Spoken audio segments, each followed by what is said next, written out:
how I lived 4 decades, well, almost 36 years, no? 37 years this January, how I lived 4 decades of my life with no goals. It's, yung wala kang goal, wala kang, hindi ba, hindi ganun ang turo sa atin eh. Ang turo sa atin, you have to have goals. Dapat alam mo kung ano yung gusto mo sa buhay mo para makukuha mo yon, di ba? So it takes a lot of faith actually to be like this. And it doesn't mean to say, I'm tempted to say, it doesn't mean to say that if you're not like this, it's okay. But actually, it's not okay. This is our goal, to have no goals. And later, makikita natin sa Word ni God, it's more for the mature. You cannot do this if you are not mature in the faith.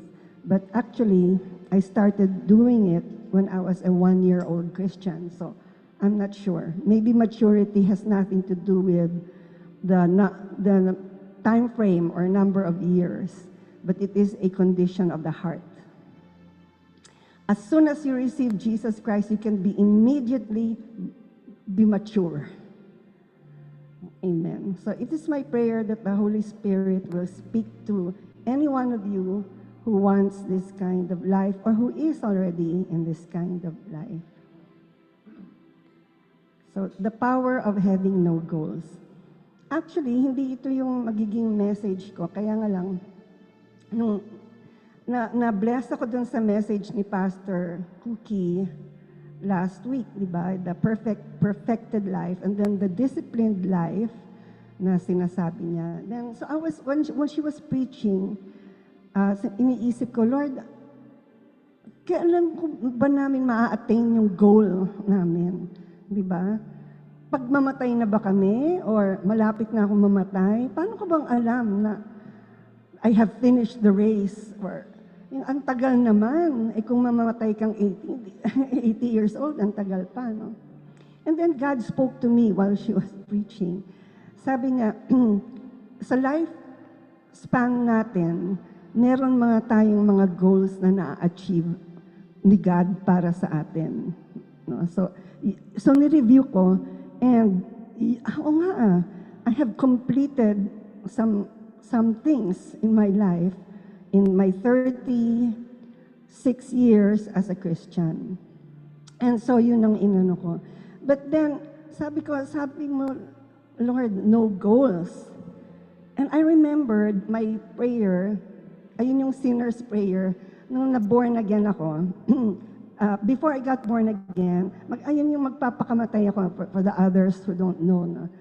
And then biglang naisip ko si Jesus, sabi ko, susulatan ko si God. And titingnan ko kung anong mangyayari sa buhay ko. And so, I looked for my letter, nandun pala sa libro ko. So, nakita ko doon. And nagulat ako dahil ito yung aking,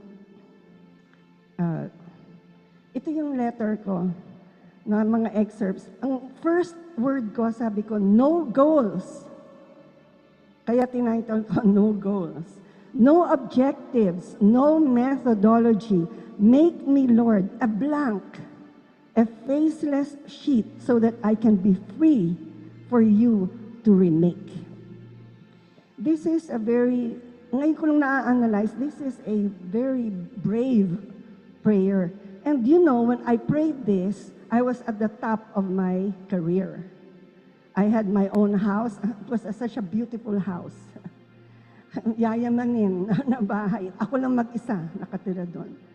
I had, everything na yung pinipray, akin yan, kotse, akin yan, lahat yan, akin yan. And I was being offered a job in Indonesia to be a director of a research firm with all the perks. Can you imagine with that kind of, yung narating mong ganon, and sasabihin mo, make me a blank? Itatapon ko lahat yun. So I told my boss when she was telling me about this directorial assignment, And I said, Dara, I'm not sure because I have to pray about it, because when I received the Lord Jesus, I wanted something that God wants for me. So anyway, that's in my book, magpa-plug. So no goals, no objectives. Right now, wherever you are, can you pray that prayer? I was 37 years old when I prayed this. Lahat ng na-achieve ko, Lord, tanggalin mo lahat. Make it blank. Malay ko kung saan ako dadalhin ni God, no? Magiging poor ba ako? Magiging ugly?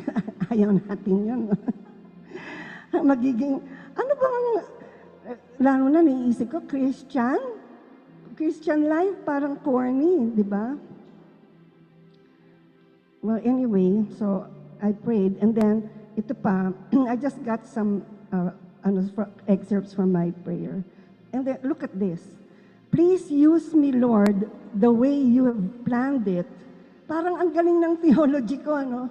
That was my very first prayer in my whole 36 years of life. And yet, parang ang galing ko mag-pray. Tama? Diba? Please use me, Lord, the way you have planned it, and destroy my will. Can you say that? Destroy my strength and destroy my desires until they're all buried in hell. Can you imagine? I don't know where I got that vocabulary. Where they belong, and instead breathe on me all that you want me to be. And to be a pastor is the farthest thing in my mind.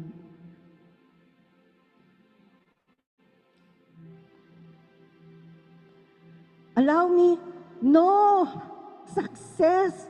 Everybody wants, akin yan, success, prosperity, akin. And this is my prayer. Allow me no success whatsoever that may be attributed to my own doing, but instead work in me so that all that I will do is very clearly your own miracle. And I really think this is what God really answered his prayer. Gusto ko miracle. Amen? And for those who knew me when I was, before I became a Christian, they will really tell you, it's a miracle. They will really tell you.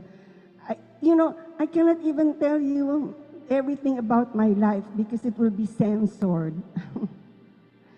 So I just want you to realize, and I prayed this, I wasn't a Christian, I have never read a Bible, I have never attended anything like this, any Bible study, and sinulat ko lang yon from my heart. Gabi yun, 9 o'clock in the evening, and then sabi ko, before I kill myself, I'll write, I'll try, I'll test, I'll experiment if God answers prayers. So I wrote from the bottom of my heart, ito talaga yung gusto ko. And God answered it. The next morning, I was born again. And from that day, no turning back. I did not experience backsliding. I don't like the word, nababurn out ako. I'm sorry if you say that because I cannot accept that. If the Holy Spirit is in you, you have no business being burnt out. And then, sabi ko pa, stop me from thinking. Imagine, all my life, I've trained to think. My work was to be a research analyst. And then, stop me from thinking, from planning, and feeling, stop me from being me.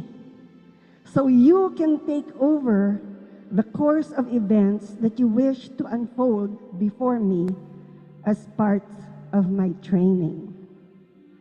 Nagpapatrain na ako kay God. And I had no idea who this God is. I had no idea. I have never read the Bible, and I have never prayed to God. Very worldly from the time I was born. And yet, churchgoers and pamilya ko, no? But, you can sit in church and just stare, and miniskirt ang uso nun paiklian ng damit. Nandun pa ako sa harap dahil may crush ako dun sa choir. Di ba? Ganun yung buhay eh. How how can I say this prayer? So, I'm sharing this with you. Ang ganda ng mga, sila Olive, yung mga ano, you're making me cry po, Pastor Mina. Praise God. Okay. It's not moving. Okay. So why don't I set goals? Why? This is the reason why I set no goals. Sabi ko kay God. In Hebrews 11:8. Dito ko na, tsaka ko na lang nakita nung nagbasa na ako ng Bible. Faith motivated Abraham to obey God's call. He left with only a promise, ito na, without even knowing ahead of time where he was going. Abraham stepped out in faith. Do you really want to know if you have faith? This is it. No goals, no objectives, no methodology. Make me a blank. At the peak of your success or whatever it is that you're doing.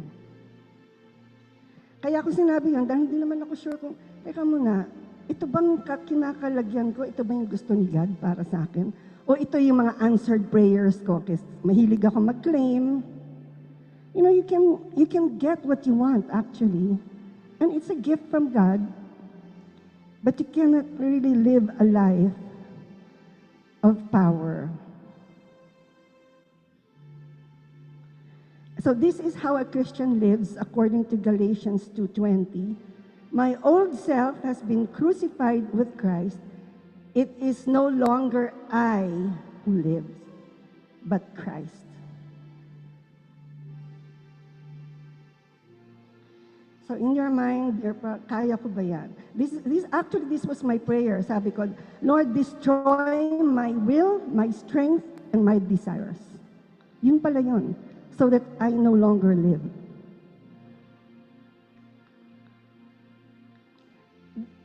It's a very scary message, but malakas ang loob ko na i-share sa inyo because I can guarantee a great ending.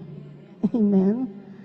Yun yung patotoo ko. Amen? Na, pagka nag-pray ka pa ng ganito, you are going to be, you won't be a nothing. You won't even be a blank. Amen? Amen? So, the first point is about this is the second point. The first one is that the power of having no goals. And number two, the pursuit of God's goals. So, if I say you have no goals, it's because I started my life, Lord, yung gusto mo. Hindi ko alam, that was the beginning of my prophetic ministry. Yun pala yun. Lord, sabihin mo sa akin kung ano yung gusto mo. And wala pang mga vision nun, wala pa akong alam sa Holy Spirit. Sa quiet time ko, doon ko binubusisi si God. Lord, kung anong mabasa ko dito ha, yan ang para sa akin. Yan ang gusto mo, yan ang gagawin ko. So I never did anything that hindi sinabi ni God.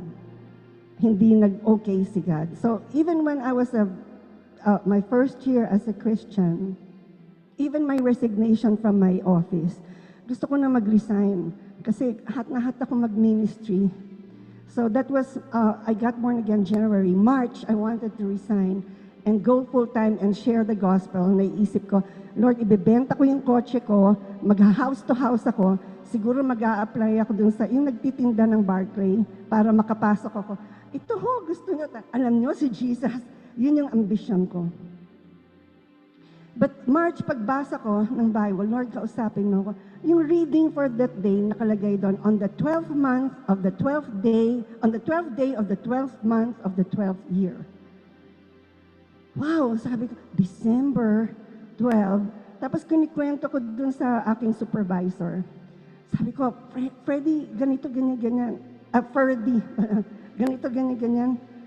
Sabi niya, this is my 12th year. So wow, ito na. So December, 12th day of December, I was asked, ita-transfer na ako sa Indonesia. So that's when I handed my resignation. And on my last day, sabi, sige, hintayin mo yung February kasi may presentation ka pa.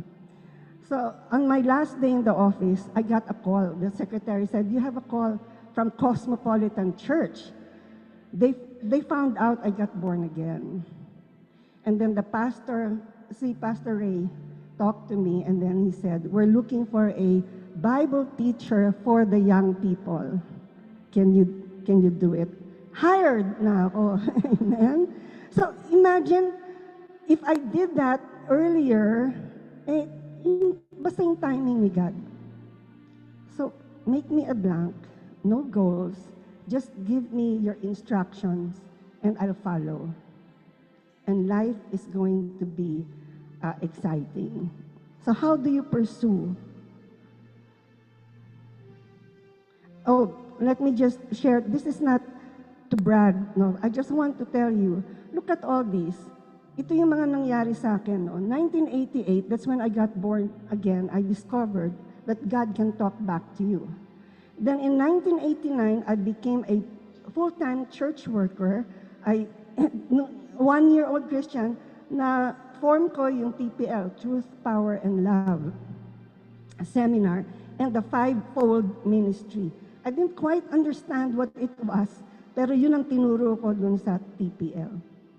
And then 1999, I finished my master's in the seminary. Then 1999, the husband of Marlene Suarez, who was our senior pastor at that time, became president of a university. So ako yung nirecommend niya to replace him. And then in 2001, WK lahat. Walang isa dyan na hindi ko tinanong kay God. Katulad nun, church worker ako 1989. Kami ni Pastor Chris, ang daming miracles. Halos lahat ng miracles sa church namin, pinifilm ng 700 Club. And then biglang nakita nila sa vision, nung nagpe-pray kami, sabi ni God, pupunta kang seminary. That's 4 years. Iiwanan ko yung ministry na exciting na tinayo ko. Amen? Wala. Obey. Sabi ko, ba't kaya papaseminary pa ako? Alam ko na yung Bible, babasahin ko na lang yun. Ako na lang magturo sa sarili ko, si Holy Spirit, no? Tsaka ko lang na-realize, I cannot be an administrative pastor if I did not go through seminary. Hindi pwede sa aming denomination. Hindi pa pwede yon. So, okay. So, kaya, ayun pala, WK lahat yan. Word of knowledge from the prophets. And then while I was pastor, the highest paid ka, well, sabi na, ito si, yung propeta ko, yung siyang nag-prophesy na mag-open ng Windwatch, sabi niya sa akin, nakikita kita, naglalakad ka, nag-aaral ka, may mga, ano ka, dyan lang malapit, nasa Philippine Christian University, which is the arm of the Union Theological Seminary. Magdo-doctorate. Ano? Aral na naman. Ay, Lord, bakit? Obey ka lang. Yung pala, dahil magtatayo ako ng LGI. Paano naman maniniwala sa akin ng mga people, di ba? Ano bang aral niyan? Okay, so, yun na, no? And so, hindi ko pa alam na mag-LGI ako. Wala akong goal, wala akong ambition. I thought I was going to be in our church until the day I die. Akala ko doon ako magpapastor. And then, so, nakita nila, sige, Pastor Chris, yung Pastor Bernie, ganyan. 2 years from now, magre-resign ka, may papagawa si God sa'yo. Ano kaya yun? Hindi ko alam. Saturday yon nung nagpe-pray kami. Sunday, I gave my resignation letter, effective 2 years from now. Sabi ni God. And then, so I founded LGI, and then yung IBS, yung school, yung Windwatch. And then, after 10 years, I retired as executive director. But I continued to work sa sidelines na meron tayong executive director. And then, 2013, sabi ni God, ano daw ako ng God Talks, magsusulat ng libro. Sabi ni God, lahat ng ginawa, I don't like to write. Do you know that? That's why I love just preparing my sermons. Puros ganito lang. Outline, ganyan. But do you know how hard it is to write a book?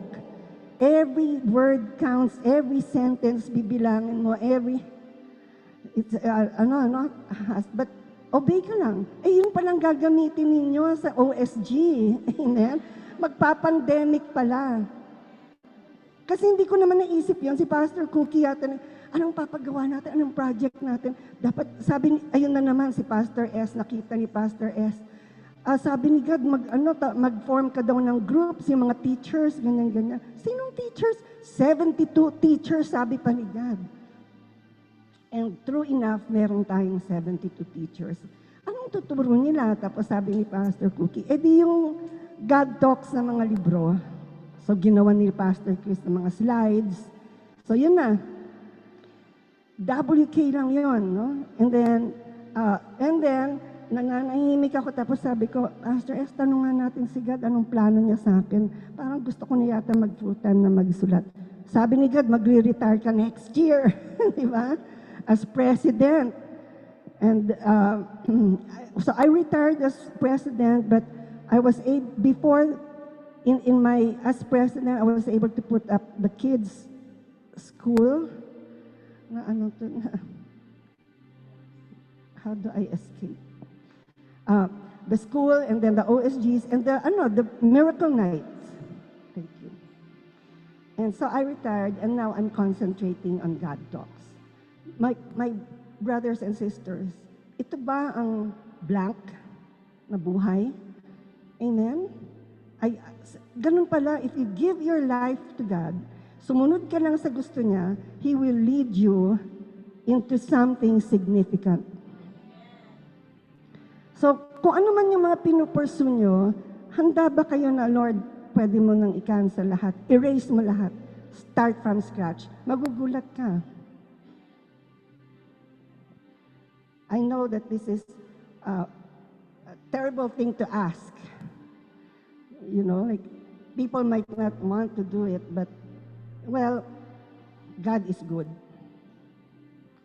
And God will reveal His goals for you. In Philippians, sabi, I do have one compelling focus. I run straight for the divine invitation of reaching the heavenly goal. Yung goal mo galing kay God. Let all who are, this is only for the fully mature.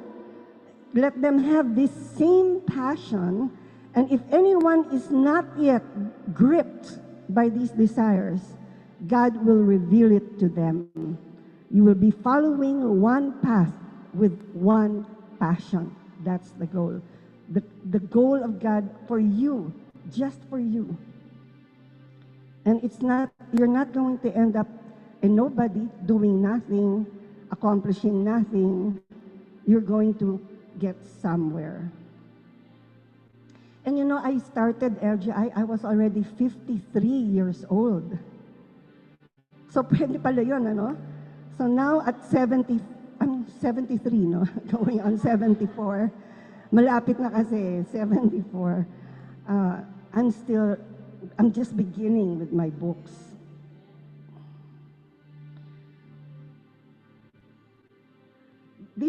These are God's goals for you. Sabi ni Jeremiah, here is what Yahweh says to you. I know all about the marvelous destiny I have in store for you. This is 29:11. A future planned out in detail. Kaya hindi ka mag-aalala, hingin mo yung detail kay God. My intention is not to harm you, but to surround you with peace and prosperity, and to give you a beautiful future, glistening with hope. I have experienced this in almost 37 years of my life. Totoo nga. But ang dali lang ng buhay ko. Sabi nga, come to me, because I will give you rest. My burden is light. My yoke is easy. Ang gaan lang. One thing at a time lang naman si God magbigay ng assignment eh. Magtayo ka ng LG. Pero mabigat, no? Magtayo ka ng LG. Okay. O magtayo ka ng school. Okay. Ganun lang. Sunod-sunod ka lang. Will I succeed? I have no clue. I don't know. Amen?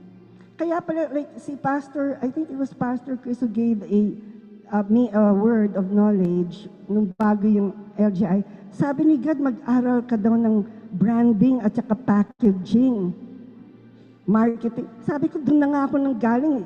Nag-resign na nga ako doon. Hindi aaralin mo para sa LGI, para sa Windwatch. Ipapackage mo si Jesus. Amen?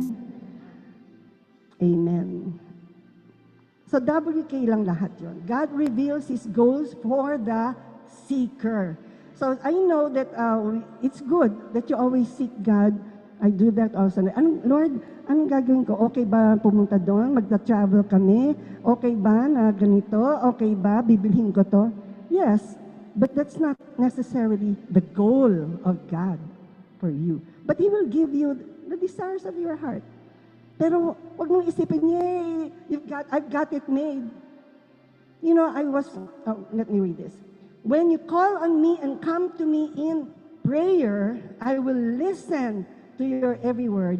If you reach out to me, you will find me. When you search for me with all your heart, I will not disappoint you, declares Yahweh. Lord, I want to tell you now, I'm not disappointed.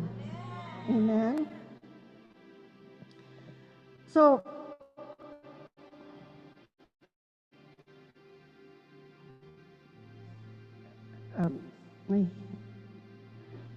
there. So here, I quoted Pastor Cookie, her message last week. A disciplined life involves, hold on. Let me, wait lang.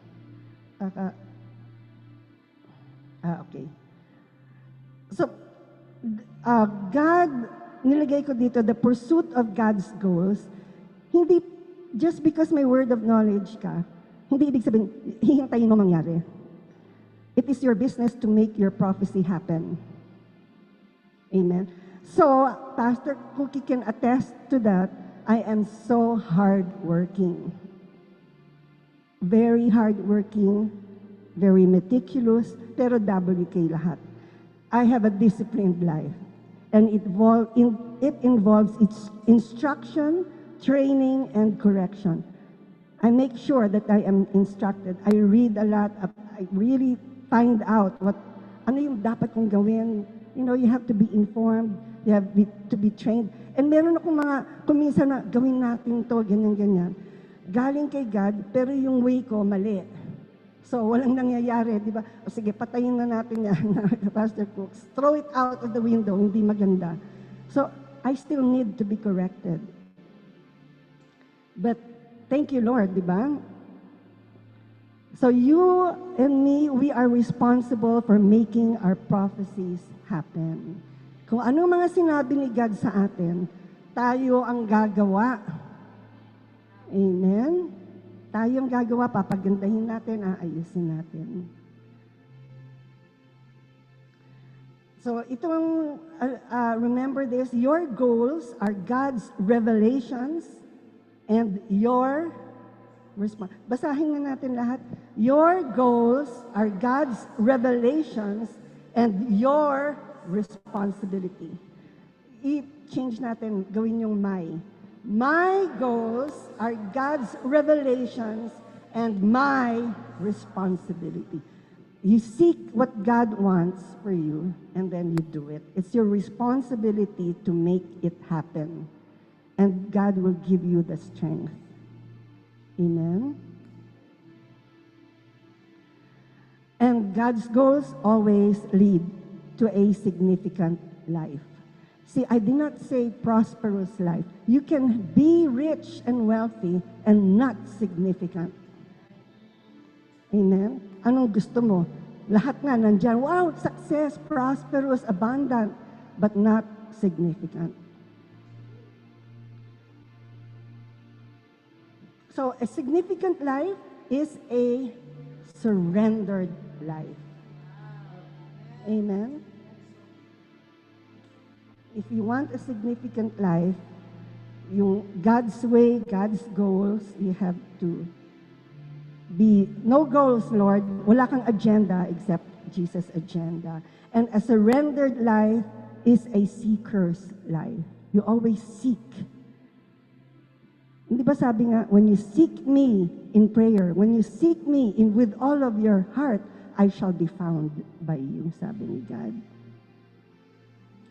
And a seeker's life seeks God first and His righteousness. So hindi basta-basta mangyayari.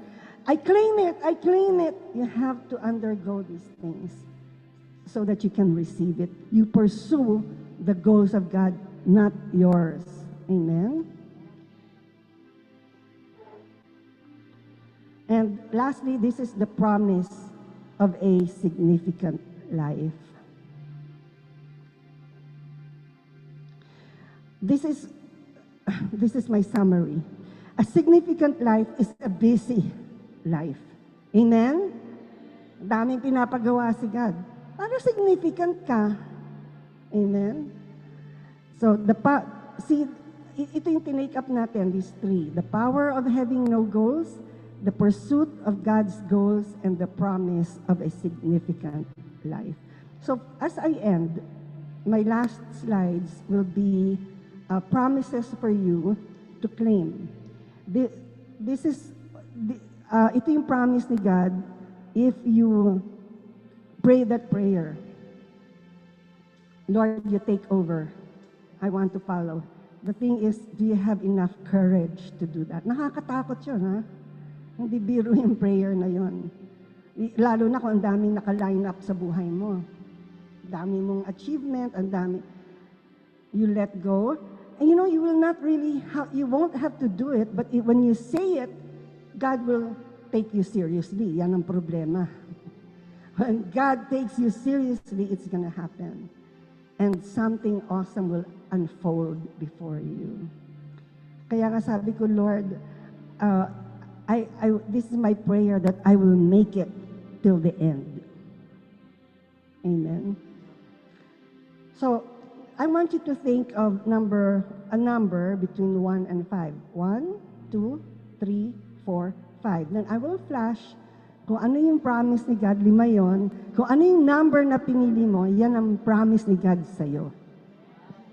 Amen? Okay. Pick a number between 1 to 5. Okay? Meron na. So, isip. Number 1 ako. Number 3 ako. Isang number lang.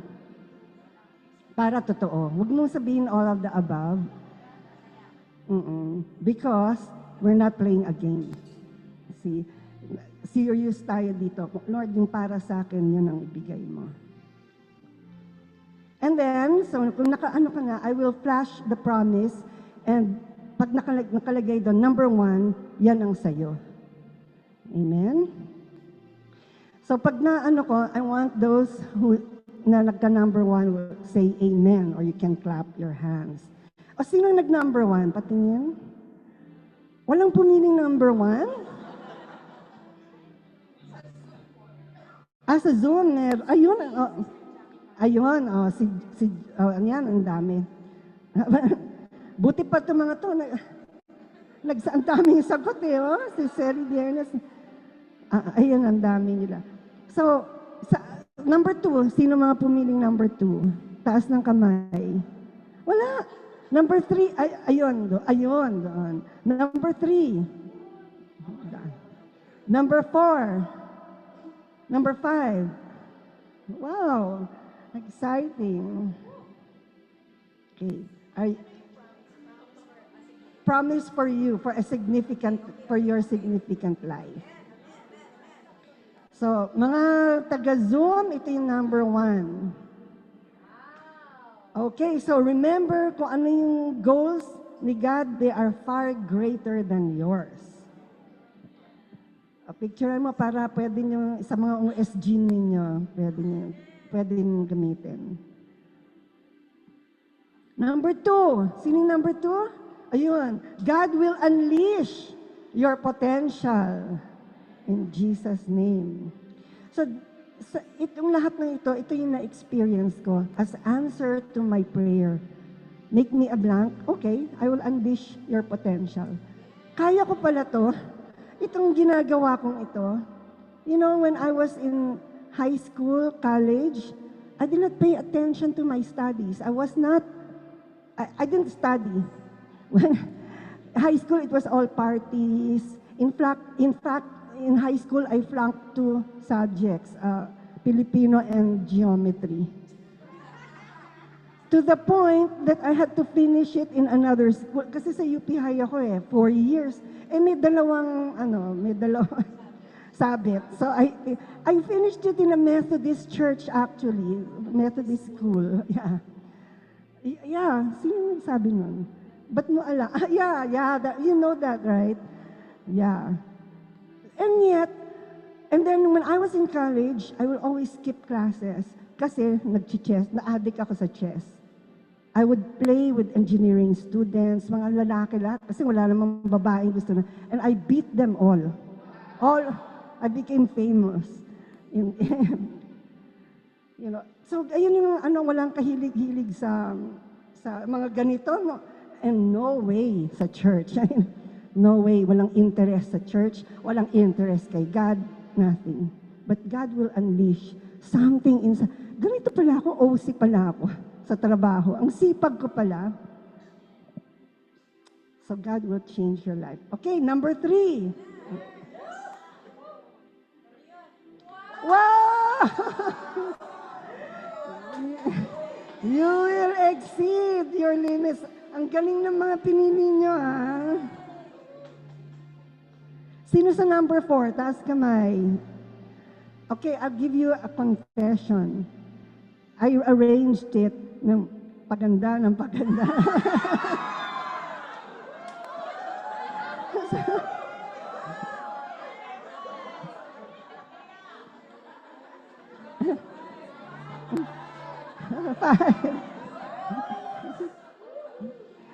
So you will exceed your limits. So excuse me, wag kayong, ay pagod na ako, ayoko yung, ang dami kong ginagawa, pagod na ako, allergic ako doon. Tapusin mo, kaya mo yan.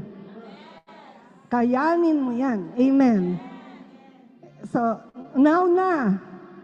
Amen? Amen. So, tanong si Ate Neneng kasi mas worse siya sa akin. Next. Number 4. Wow!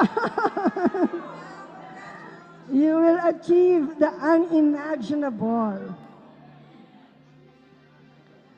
Kaya like ako, imagine, no, like, iniisip ng iba, paano ako naging ganito? You know, when I was a teenager, yung mga relatives namin, sinasabi nila, yung mga anak nila, huwag kayong sasama kay Nina, mapapahamak kayo. Magiging bad influence. At ngayon, mga kapatid, ako yung pastor nila. OSG ko sila. Amen?